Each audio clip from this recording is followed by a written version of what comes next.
Záver roka neodmysliteľne patrí adventnej akadémii, ktorou ďakujeme Bohu za všetky dobrá, ktorými nás zahŕňa.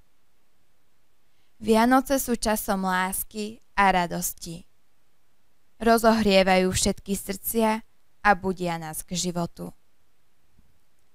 Aj my máme byť svetlom lásky a radosti pre tých, s ktorými sa stretávame, a šíriť tak Božiu lásku vo svete.